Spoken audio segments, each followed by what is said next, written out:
네, 이른바 물벼락 갑질 논란으로 여론의 공분을 산 조현민 전 대한항공 전무에 대한 구속영장이 기각됐습니다. 한편 광주 집단 폭행 사건의 파문이 일파만파로 커지는 모습인데요. 네, 전문가와 함께 관련 소식들 하나하나 짚어보도록 하겠습니다. 예. 이용혁 번국대 경찰학과 교수 나와 계십니다. 어서 오십시오. 어서 오세요. 네, 안녕하십니까. 자, 검찰이 조현민 전 대한항공 전무에 대한 구속영장 그러니까 경찰의 신청을 기각했는데 그 이유를 놓고 이제 폭행 피해자로 알려진 2명이 처벌을 원하지 않는다 이렇게 밝혔는데요. 일단 폭행자 같은 경우는 피해자가 원하지 않으면 뭐 반의사 불벌죄 적용에 의해서 할 수 없는 부분이잖아요. 그렇죠? 네, 그렇습니다. 그 반의사 불벌죄에 해당되는 그 범죄는 몇 가지가 있는데 그 중에 하나가 바로 이제 그 폭행죄입니다. 단순 폭행죄. 예, 단순 폭행죄입니다. 그래서 명시적으로 처벌을 원치 않는다. 즉 뭐 합의 같은 것이 이루어지거나 예. 뭐 이런 경우에 원치 않는다라고 하면 공소권 자체가 이제 없게 됩니다. 그런 경우 만약에 공소를 하게 되면 이제 재판에서 공소 기각이 되죠.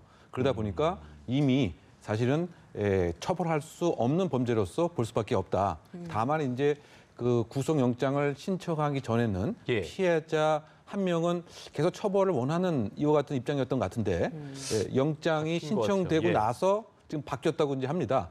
그러다 보니까 이제 검찰 입장에서는 이게 폭행죄 어차피 지금 뭐 죄가 안 되는 공소권 없음으로 될 수밖에 없는 것이기 때문에 당연히 이제 그 영장을 뭐 기각할 수밖에 없는 상황이 아닌가 그 생각이 되고요. 예. 그러니까 우리가 그 추정을 해보면 그 일정의 합의에 대한 시도가 분명히 그 있었겠죠. 물밑에서 예. 있었다. 네, 물밑에서 있었고 아니면 뭐 명시적으로 있었을 가능성도 뭐 배제할 수는 이제 없지 않나 생각되는데 왜냐하면 우리가 그 일반 사건 같은 경우에도 폭행 사건 같은 경우에는 그 합의를 이렇게 많이 가서 부탁하고 그래서 처벌 원치 않는다. 그래서 합의했다. 뭐 이렇게 그 표시를 하게 되면은 사실은 이제 공소 기각으로 이제 됩니다. 그래서 그런 측면에서 봤을 땐 저는 한번 이런 추정을 해봅니다. 그 경찰이 이런 사항을 과연 사전에 몰랐겠느냐. 즉 바꾸게 얘기하면 법리적 판단을 해봤을 때 그렇죠. 사실상은 그 영장이 기각될 가능성이 높다는 것을 알면서도 마치 그 정무적 판단을 한 것이 아닌가 저는 이제 그런 해석을 한번 해보는 거죠. 마치 이제 그러니까 소임을 다했다는 걸 보이기 위한 그런 말씀이신 예. 거죠? 왜 그러냐면 지금 그 국민적 공분이 그야말로 우리가 생각하는 것 이상인데 이것을 그대로 이제 영장조차 신청 안 한다고 하면 사실 이제 경찰에 대한 비난 자체가 훨씬 더 커질 것이 아니냐라고 하는 이와 같은 일종의 그 정무적 판단. 왜냐하면 이게 뭐 법리가 그렇게 복잡한 것도 아니고 일반적으로 이런 폭행 사건이 상당히 많이 있는데 사실상 이렇게 그 물 옆으로 이렇게 엎질렀다고 해서 뭐 구속된다고 하면 거의 대부분 다 구속되는 그런 그 폭행 사건의 특징인데 예. 그것을 이제 알면서도 사실상은 이 갑질이라고 하는 나름대로 그 모습이 여기 깔려져 있기 때문에 그렇죠. 경찰이 최선을 다하고 있다. 뭐 이렇게 보여주려고 하는 뭐 정무적 판단이 앞섰던 것은 아닌가 개인적으로 한번 추정해 봅니다. 예, 그럼 예. 구속영장 재신청까지는 하지 않을 가능성이 크겠네요. 그렇죠. 상당히 그 어렵지 않나. 다만 그 이번 건 한나의 폭행이 아니고 예. 혹시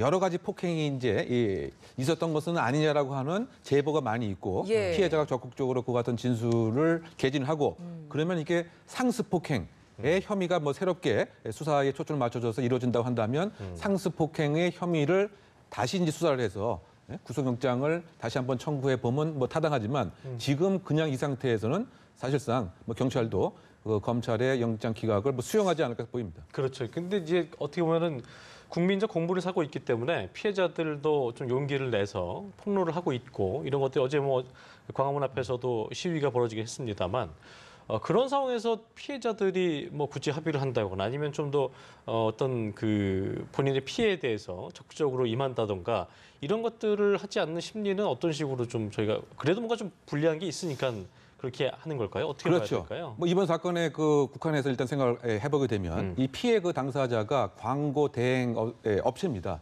근데 그 얘기는 뭐냐면 사실 이 그 대한항공이라고 하는 이 거대 회사에 광고가 사실 하나 둘도 아닐 테고 또 그 중장기적으로 보면 많은 광고를 얻을 수도 있는데 이번에 적극적으로 만약에 일정한 진술을 하게 된다고 한다면 이 회사가 딸 수 있는 광고를 포기하는 꼴과 이제 다름이 없겠죠. 뭐 그런 그 수익 구조와 관련된 것도 상당 부분 있을 것 같고요. 예. 만약에 그 이 대한항공 안에 있었던 다른 그런 그 폭행 사건에 관한 뭐 제보도 익명성으로 조금 있다가 없어지고 뭐 이런 것 중 하나가 예. 그 예를 들면 노무팀에서 누가 제보를 했느냐 이런 것을 파악하고 그 다음에 인사 시기에 인사 보복을 할 가능성이 상당 부분 많이 있었고 이것을 많이 학습을 했던 대한항공 직원에서는 지금 입장에서 상당 부분 부담이 될 수밖에 없고 그렇겠네요. 그래서 우리가 조금 전에 리포트도 봤지만은 다 마스크와 가면을 착용하고 예. 시위 집회에 나왔던 상황이 아닌가 이렇게 해석할 수 있는 것이죠. 그렇군요. 폭행죄 이외에도 지금 업무 방해 혐의도 같이 받고 있는 부분인데 여기에 대한 혐의 입증은 좀 어려운 겁니까? 어떻습니까? 그러니까 우리가 업무 방해죄 이렇게 구성 요건을 보면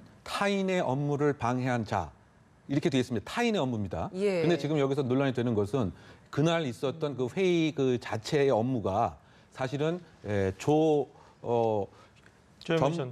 전 전무의 자신의 업무라고 하는 거죠. 그럼 타인의 업무를 방해해야 되는 것 때문에 사실상 이게 법 구성 자체가 이루어지지 않을 가능성이 있다고 하는 점. 물론 이제 그 광고 대행 업체의 업무도 일부는 있긴 하죠. 바꿔 얘기하면 섞어져 있기 때문에 예. 과연 타인의 업무를 방해했느냐, 이 죄가 과연 될 수가 있느냐, 이런 사실 다툼의 여지도 상당히 좀 큰 부분입니다. 어떻게 본다면 2시간 회의가 이제 15분으로 이제 축소됐는데 과연 설령 그 광고 업무 대행해서 업무를 하더라도 정말 방해가 된 것이냐, 뭐 이런 다툼의 여지가 있기 때문에 이것을 과연 어느 정도 입증하게 되겠느냐, 또는 심지어 그 법정에 가서도 업무 방해의 죄를 과연 받을 수 있겠느냐, 이 부분도 사실은 상당히 논리적으로 한계가 있는 상황이 아닌가 보입니다. 아까 교수님께서 정무적 판단 얘기도 하셨습니다만 뭐 온라인을 봤더니 이런 그 의견도 있는 게 어차피 이게 이렇게 기각될 거 미리 좀 알 수 있었다면 그 15시간 동안 그 긴 시간 동안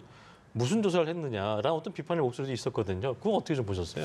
그러니까 일반 폭행 사건에 비해서는 상당히 좀 시간이 좀 많이 걸린 것이 아닌가. 복잡한 것도 아니었고요. 네, 그렇게 그 생각이 됩니다. 예. 근데 어쨌든 이게 그 어느 시점에서 또 거기 녹취가 있었기 때문에 아마 녹취에 관한 상황이 무엇이냐, 물 깨진 소리가 뭐 났는지, 그 다음에 회의의 목적이 과연 이제 무엇이었었는지, 예. 그리고 또 그 업무의 그 성격이 과연 일정한 폭행이라든가 이것에 의해서 끝날 수 있는 뭐 상황이었는지 예. 뭐 이런 것들을 이제 조사를 한 것 같은데, 그러니까 그 일반 사건에 비해서 상당히 좀 시간이 많이 걸린 것으로 저는 이렇게 생각이 되는데 예. 아마 그 중간에 좀 휴식도 뭐 좀 취하면서 예. 또 계속 타이트하게 한 것이 아니고. 예, 그 지금 뭐 변호인도 그 2명 중에 1명이 이제 입회했다고 하고 있고요. 그렇죠. 또 그때에 뭐 7,000원짜리 뭐 도시락도 먹었다고 하니까 예. 뭐 식사 후에 조금 뭐 휴식도 취하고 뭐 이런 시기 걸렸기 때문에 뭐 10시간 이상이 소요된 것은 아닌가 이렇게 한번 생각해 볼 수 있는 거죠. 예. 자, 어쨌든 그 반복되는 어떤 재벌의 갑질 개선 이게 가장 좀 급선무가 아닐까라는 생각이 드는데요. 지금 세관당국에서 압수수색을 하기도 하고 있어서 이거 이외에도 별건으로 이제 뭐 조 회장의 어떤 일가에 대한 어떤 그런 탈세라든가 불법 행위에 대한 그걸 조사하는 과정인데 이 부분은 어떻게 좀 전개될 거라고 예상하세요? 예. 그러니까 이제 일각에서는 그러니까 지금 그 단순 폭행과 업무 방해 혐의로 이렇게 빨리 구속영장을 뭐 청구하기보다는 오히려 그 밀수라든가 또는 이제 그 조세 포탈 혐의와 함께해서 오히려 구속영장을 청구하는 것이 더 구속의 가능성을 높일 수 있었던 것은 아니냐, 뭐 이런 시각도 있습니다. 예. 왜냐하면은 우리가 그 기록 반추에 보면은 상당 기간에 걸쳐서 또 그 조세 포탈 또는 밀수의 그 혐의 자체의 그 액수도 좀 큰 것 같습니다. 더군다나 해외에 있는 고가의 뭐 명품 또는 뭐 일부 그 보도에 의하면 그림도 있다라고 이제 예. 하고 또 그것을 예를 들면 품질 보증서를 뭐 인멸하기 위해서 A4 용지 1000장을 파쇄했다. 뭐 이런 얘기도 나오고 있고요. 또 그 엊그저께 이제 그 관세 당국에서 그 압수수색을 했는데 그 비밀 공간은 일단은 존재했다고 하는 것은 밝혀진 것 같습니다. 예. 다만 비밀 공간 안에 밀수품이 있었다고 하는 것은 이제 뭐 확인되지 않은 것 같은데요. 예. 뭐 이런 등등에 관한 조사가 함께 그 이루어져서 뭐 구속영장 청구가 있었으면 좋지 않을까 생각이 되고 지금 그 관세청장의 그 입장에서는 뭐 이렇게 얘기합니다. 상당 부분 소명이 필요한 부분이 그 많이 있기 때문에 조 씨 일가에 대해서 뭐 소환 조사를 곧 하겠다. 뭐 이런 입장인 것으로 봐서는 적어도 그 관세법 그 위반에 있어서는 지금 단순 폭행보다는 훨씬 혐의가 좀 짙은 상황이 아닌가 이런 생각이 들고요. 예. 또 압수수색도 그 3차례에 의해서 이루어졌고 예. 또 그 내부 폭로자의 그 내용도 상당히 그 구체적입니다. 심지어 그 LA에 있는 뭐 별장에서도 해외 곳곳에서 여러 가지 그 가구라든가 물품이라든가 그렇죠. 이것이 또 됐다라고 하는 증언도 있고요. 또 예를 들면 이제 커다란 가구 같은 거는 대한항공의 그 화물 항공을 이용해서 그 물류 회사가 또 이용을 했다 뭐 이런 얘기도 예. 있는 것으로 봐서는 이것을 다 그 병합해서 수사를 하게 된다면 관세법 위반 혐의 상당히 짙어지는 지금 형국으로 치닫고 있는 것이 아닌가 생각이 됩니다. 예. 예, 알겠습니다. 이번에는 광주 집단 폭행 사건 이야기를 좀 해보도록 하겠습니다. 예. 탑승 시비가 붙었다가 이렇게 한 사람이 실명 위기에 놓일 정도로 크게 폭행을 당하는 사건이 일어났는데 뭐 살인 미수 혐의를 적용을 하겠다라는 부분까지 나오고 있는 사건인데 이번 이 사건에서의 가장 큰 핵심이라고 한다면 좀 어떤 게 있겠습니까? 그러니까 지금 이제 그 말씀을 하신 바와 같이 지금 경찰의 입장에서는 공동 상해 혐의로만 수사가 이제 진행 중에 있습니다. 구속영장도 그 혐의로 일단 신청이 된 것 같고요. 예. 그런데 이제 그 네티즌과 이제 국민들의 입장에서 이것을 바라봤더니 그 정도 이상으로 봐야 되지 않겠느냐. 그 왜냐하면은 그 돌로 정확한 어느 부위인가는 제가 볼 수는 없었지만 어쨌든 얼굴 부위를 뭐 이렇게 공격하는 행위도 있었기 때문에 예. 그렇다고 본다면 오히려 그 살인 미수의 그 혐의를 적용하는 것이 이제 필요한 것이 아니냐 예. 이런 입장인 것 같습니다. 그래서 경찰도 처음에는 그 공동 상해에서 아까 우리가 리포트 본 바와 같이 살인 미수 혐의도 고려하고 있다라고 얘기하고 있는데 예. 가장 중요한 것은 과연 사람의 생명을 뺏으려고 하는 고의와 의도성이 있었느냐 아니면 그냥 무작위로 예를 들면 가슴도 때리고 아니면 목도 때리고 그러다 보니까 얼굴이 맞은 거냐. 나뭇가지로 예. 눈을 찔렀다는 그건 것 정말 장면은 굉장히 위험한 행위 그렇습니다. 아닌가요? 예, 그렇죠. 근데 그게 이제 그 살인의 고의가 있었는가와 나뭇가지가 정말 사람의 생명을 뺏을 만한 것이냐. 이것을 이제 판단을 해봐야 됩니다. 예. 그래서 우리가 쉽게 이해할 수 있는 사례를 한 두 가지를 살펴보면은 예. 그게 그 2015년도를 기억하는데 그 김기종 그 씨라고 하는 그 사람이 예. 리포트 그 미 대사를 아침에 상해를 했었죠. 상해를 얼굴을. 했었습니다. 그런데 결론적으로 보면 살인 미수로 대법원까지 가서 12년형을 받았습니다. 예. 그때 그 판단 기준이 뭐였냐면 이 그 과도였는데 그게 25cm나 그 됐었고 예. 공격하는 그 부위가 바로 이제 목 부위였다. 예. 그래서 이게 상해냐 살인 미수냐 논란이 있었을 때 결국은 이것은 살인이라고 하는 충분한 가능성이 있었다. 고의가 있었다. 그래서 살인 미수 혐의가 인정이 됐지만 예. 그 2006년도에 그 오세훈 서울시장 과 관련돼서 박근혜 전 대통령이 그 유세를 했을 때 그 지 모 씨로부터 얼굴 부위에 그 문구 칼로 공격을 받았습니다. 예. 커터칼로. 예, 커터칼로. 예. 그때 구속영장은 살인 미수 구속영장은 상해로 나왔었는데 살인 미수가 아니었고. 예, 그건 이제 살인 미수가 이제 안 됐습니다. 결론적으로. 이유는 뭐였나요? 이유는 그 문구칼이라고 하는 그것이 상당히 사람을 죽이는 데는 부족한 도구였다. 이런 점이 있었고요. 그 다음에 예.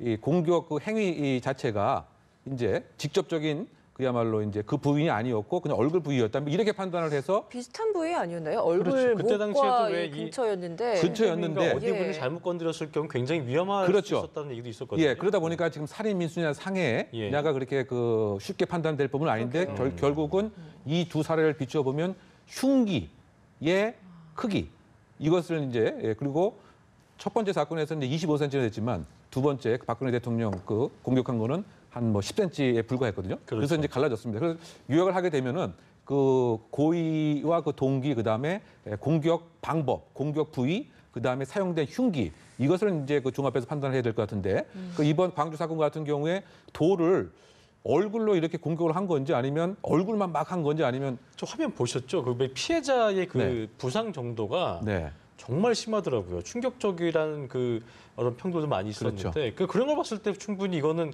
그냥 단순 상해라고 볼 수 없지 않느냐는 의견도 많이 있더라고요. 그렇죠. 이제 그러다 보니까 네. 과연 그 고의의 의도가 있었고 적어도 이 돌로 얼굴을 예. 그렇게 하면 사람이 사망할 수도 있을 것이라고 예. 하는 미필적 인식, 미필적 고의를 볼 여지가 이제 있는 것은 아니냐. 그래서 이제 그것은 좀 법리적인 검토가 있어야 할 부분이 아닌가 필요한 생각되고요. 부분이군요. 그런데 그럼에도 불구하고 적어도 그 중상해는 해당될 수 있지 않는가 생각이 듭니다. 그러니까 상해와 중상해는 좀 다른데요.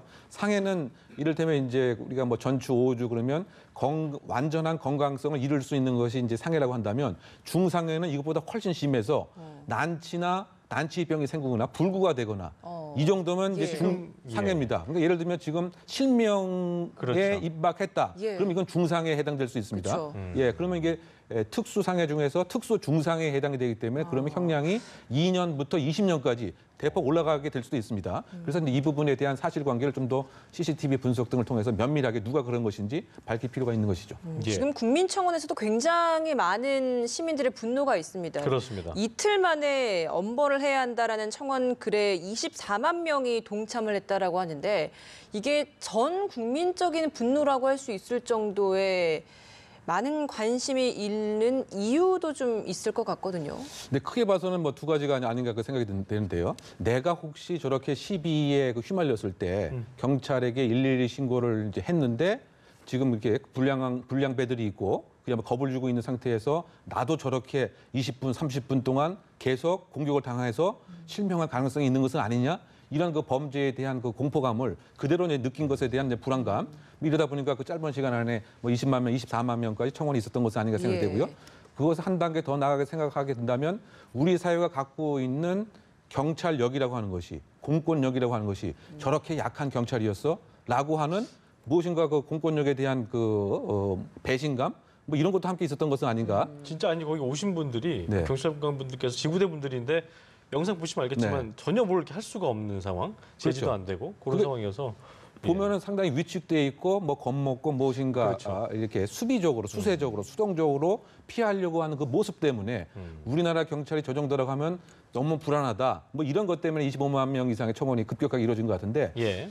저는 또 그 실무에서 저렇게 할 수밖에 없는 입장도 이해가 안 가는 것은 아닙니다. 예. 그 왜냐하면 만약 적극적으로 저 상황을 제압을 하려고 했다.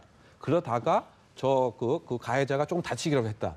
그러면 징계 책임은 물론이고 이 형사적 책임도 지게 되고 또 합의금도 뭐 5천만 원, 6천만 원씩 내야 되고 그러니까 그것을 왜 내가 그렇게 나서서 나만 불이익을 이제 받아야 되느냐. 조직이 도와주는 것도 아니고 나중에 법적 그 책임은 나만 혼자 책임을 지는데 이런 것을 수년간 학습해 옴으로써 설령 비난을 받더라도 저 상황은 피하고 보자. 이와 같이 그 만연되어 있는 그 모습도 약한 경찰을 만든 한 이유가 아닌가 저는 그런 생각이 듭니다. 범죄 행위에 대한 방어 차원의 그런 어떤 행위도 만약에 잘못될 경우에는 그렇게 처벌을 또 물을 수 있는 그런 부분인 거예요? 그것이 이제 많은 그 판례 등에 보면은 이제 저것이 이제 경찰관 직무집행법에 의하면 예. 행정 강제를 하도록 되어 있습니다. 다만 합리적으로 모든 것을 판단해서 상응하는 수단에 마지막으로 해야 된다. 이런 이제 그 추상적인 요건들이 있습니다. 그런데 저것이 소송과 관련됐을 때 어떻게 이제 결국은 많은 사건들이 귀결되게 되느냐? 경찰관이 합리적으로 판단을 못했고 마지막으로 예를 들면 이 경찰봉을 사용을 했어야 되는데 먼저 다른 것을 사용을 했다. 이렇게 이제 사후적 판단을 하다 보니까 결론적으로는 경찰관의 그 행위 자체가 너무 과용됐다, 오남용됐다. 이런 그 판단을 대부분 이제 받게 되는 것을 실무에서 경찰관들은 많이 알고 있습니다. 예. 그러다 보니까 적극적으로 해서 한들 나한테만 책임이 돌아오고 나만 합의금을 내야 되고 그러니까 소극적일 수밖에 없는 소극적일 수 없는 것을 만들어 놓은 그런 그 사회적인 책임도 저는 이번을 그 계기로 해서 조금이 아니고 확실하게 좀 개선할 필요가 있지 않는가. 경찰이 겁먹고 약하면 결국 이번 상황처럼 피해가 보는 것은 이제 그 국민이 되지 않겠느냐. 그렇습니다. 그래서 우리는 강한 경찰을 만들어주는 그와 같은 제도적, 법적 지원이 좀 있어야 되지 않나 생각해 봅니다. 예, 알겠습니다. 자, 지금까지 이웅혁 건국대 경찰과 교수와 함께 주요 사건 이슈들 자세히 짚어봤습니다. 오늘 말씀 고맙습니다. 네.